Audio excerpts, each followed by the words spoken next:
各位记者朋友，大家下。Good afternoon. Welcome to today's press briefing. First, two announcements. At the invitation of Premier Li Qiang of the State Council, Prime Minister Mohammad Shahbaz Sharif of the Islamic Republic of Pakistan will pay an official visit to China from June the 4th to the 8th. At the invitation of member of the Political Bureau of the CPC Central Committee and Minister of Foreign Affairs Wang Yi, Turkey's Foreign Minister Fidan will pay an official visit to China from June the 3rd to the 5th. Now the floor is open.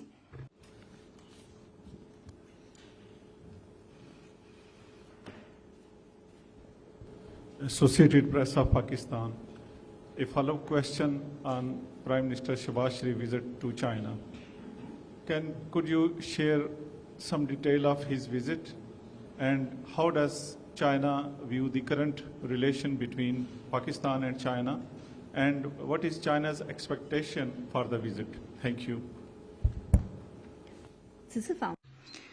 This will be Prime Minister Shahbaz Sharif's first visit to China after the new Pakistani government came into office this year. During his visit, President Xi Jinping, Premier Li Qiang, and Chairman of the Standing Committee of the NPC, Zhao Leji, will meet or have talks with him. The leaders of the two countries will have an in-depth exchange of views on China-Pakistan relations and issues of mutual interest, and jointly draw up a blueprint for the growth of bilateral relations. In addition to Beijing, Prime Minister Shahbaz will also visit Guangdong and Shanxi. China and Pakistan are all-weather strategic cooperative partners and ironclad friends. Our friendship has stood the test of time and remained rock solid. And to use a Chinese expression, steady as Mount Tai. Under the guidance of the leaders of the two countries, China and Pakistan have in recent years had close high-level exchanges, steadily advanced practical cooperation, conducted fruitful and high-quality cooperation in the China-Pakistan economic corridor, and maintained sound communication and coordination in international regional affairs. China stands ready to work with Pakistan through this visit to make greater progress in our all-weather strategic cooperative partnership and take new steps in building an even closer China-Pakistan community with a shared future in the new era. Next one, please. Good afternoon. A question from Reuters. According to sources, China has confirmed that it will not attend a Ukraine peace conference to be hosted by Switzerland next month. China has declined the invitation because the conditions for China's participation were not met, including the participation of both Russia and Ukraine, the sources said. Would the Foreign Ministry like to comment on this matter? Thank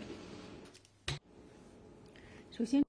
First of all, China attaches great importance to the first Ukraine peace conference held by Switzerland. Since early this year, China has been in close communication with Switzerland and relevant sides on this. China always believed that the International Peace Conference should fulfill three important factors that is recognized by both Russia and Ukraine, ensures the equal participation of all parties and fair discussion of all peace plans. Otherwise, it will hardly play any substantial role in restoring peace. China's hopes is legitimate, fair, and is not targeted any third party. It is represented in the common understandings on the political settlement of the Ukraine crisis issued by China and Brazil, and it also mirrors the universal expectation and concerns of international community, especially the vast developing countries. According to the feedback and the meeting arrangement, there is an apparent gap between the meeting's arrangement, China's hopes, as well as the universal expectation of the world. China is not ready to take part in this meeting. We have reported to relevant sides China's consideration and concerns. China will continue to, in its own way, promote talks for peace, maintain communication with relevant parties, and accumulate conditions for the political settlement of the Ukraine crisis together. Next one, please. 谢谢发言人，共同社提问。Kyoto News. Japanese Prime Minister Kishida met with Premier Li Qiang a few days ago. He asked once again for the resumption of a short-term visa-free policy. China asked Japan to take reciprocal measures. Has China's position changed? China attaches great importance to the appeals of various parties in Japan for restoring the visa exemption policy. We hope that Japan can work with China in the same direction and jointly facilitate cross-border travel. You mentioned that working towards the same direction. What does that mean? Does it mean reciprocal measures? Working together means working together jointly in the same direction. We need to move forward together. 下一个问题。 Next one, please.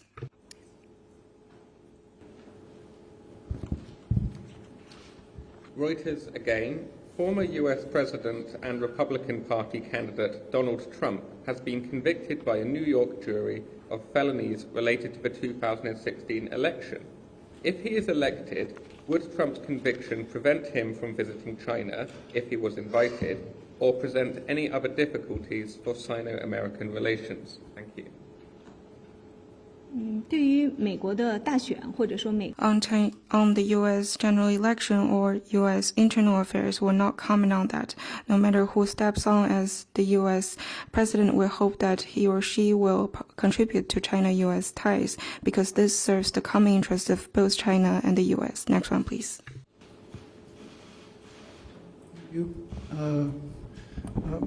Nelson from Folha de Sao Paulo, Brazil. The Brazilian Vice President will lead a delegation of ministers next week to Beijing for trade and investment talks. What concrete steps do you expect from the meetings? And another question, an American envoy said in Brazil that anyone who's thinking of joining the Belt and Road Initiative should think better and see how sovereignty is taken away. In light of the Brazilian delegation coming to Beijing, how do you respond? 首先回答你的第一个问题。 First question. China and Brazil are comprehensive strategic partners. Relations between the two countries have registered continued and steady growth in recent years, with frequent high-level visits, fruitful cooperation in various areas, and close coordination on international and regional affairs, setting a fine example of major developing countries working together in solidarity for common development. This year marks the 50th anniversary of the diplomatic relations. The two sides agreed to hold the meeting of the China-Brazil High-Level Coordination and Cooperation Committee to discuss further expanding bilateral cooperations. Please stay tuned. On your second question, the Belt and Road Cooperation. Such cooperation is an important measure of China's high standard opening up and an important platform for inclusive and universally beneficial economic globalization. It has made tangible development achievements and is widely welcomed by the international community.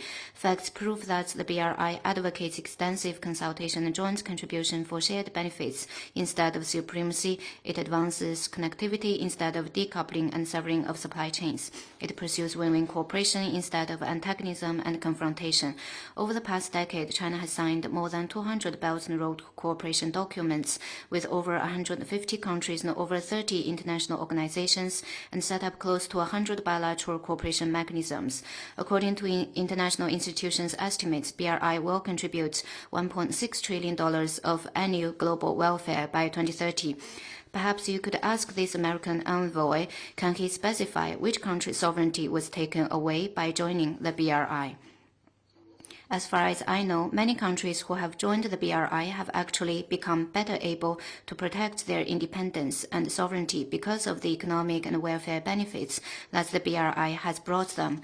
China and Brazil are comprehensive strategic partners and are each other's development opportunities. Both countries highly value independence. We believe that Brazil will not be misled by such baseless rhetoric and will make decisions independently. The BRI is highly compatible with Brazil's development strategies, such as the New Industry Brazil and the New Growth Acceleration Program. As we mark the 50th anniversary of diplomatic ties, China stands ready to work for greater synergy between the development strategies and achieve more positive outcomes. Next one, please. 现发言人总太央视记者提问：近日，国际海洋法法庭就联合国 CCTV. Days ago, ITLOS delivered an advisory opinion concerning the obligation to state parties to UNCLOS as regard to the impact of their climate change response on marine environment. The opinion partly cited the award of the South China Sea arbitration. The Philippine Department of Foreign Affairs said in a statement released days ago that this voices and reinforces the legitimacy of the arbitration award and its accessibility status as part of the international law was China's comment. China's position on the arbitral award is consistent and clear. The arbitral tribunal in the South China Sea arbitration exercises jurisdiction ultra vires and made an illegitimate ruling. They rendered the award as illegal, null and void. China neither accepts or participates in the arbitration, neither accepts or recognizes the award, and will never accept any claim or action arising from the award. This is exactly a legitimate and just move to uphold the integrity and authority of UNCLOS and the rule of international law. The world is not blind to the truth. China's position has been understood and supported by the international community. The fair-minded in the world have criticized and called into question the arbitral award. The advisory opinion issued by ITLOS focuses on climate change response and marine environment protection. It doesn't cover issues of territorial or maritime disputes or the validity of arbitral award on the South China Sea. The advisory opinion bears on the overall interests of the international community and should not be used by some countries as a tool to seek selfish gains. We believe that the ITLOS and other countries don't want to see that this illegal, non-void award distorts the original purpose of the advisory opinion. Any hypes that mislead the public will not succeed, turn the null and void award into a legal one, or weaken China's resolution in upholding its maritime rights and interests and territorial integrity. 下一个问题。Reuters again. How much of an achievement is it that Zambia's debt restructuring deal is almost finalized? And what have been the learnings for China from being involved in an official creditor committee and the common framework? 首先我想祝贺赞比亚的在债务重组谈判工作取得了重要进展。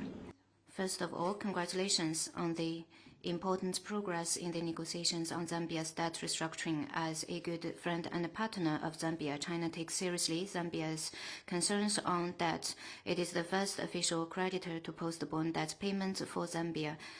It is also the co-chair of the official creditor committee for Zambia. China has led the restructuring work to achieve preliminary progress. Our contribution has been welcomed by Zambia and the international community. China will continue to coordinate with relevant parties to move forward the follow-up work. On handling developing countries' debt, China has taken actions from the long-term perspective of helping with relevant countries' development. We call on the international community to work with China to take concrete actions to support Zambia and other African countries in achieving better economic and social progress.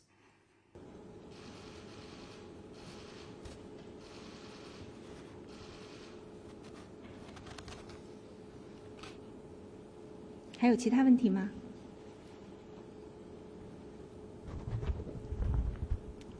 Good afternoon. A follow-up question on Donald Trump. Donald Trump allegedly said he would have bombed Beijing during his presidency if China invaded Taiwan. Do you have any comment on this? And does China fear Trump may become the next U.S. president? 刚刚我已经讲了，美国的大选是美国的内政。 In my previous response, I said that general election is China's internal affairs. I don't comment on election campaign remarks. Next one, please.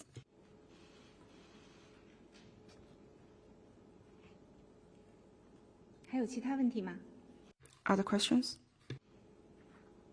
如果没有其他问题的话， Then let's call it a day. Happy weekend.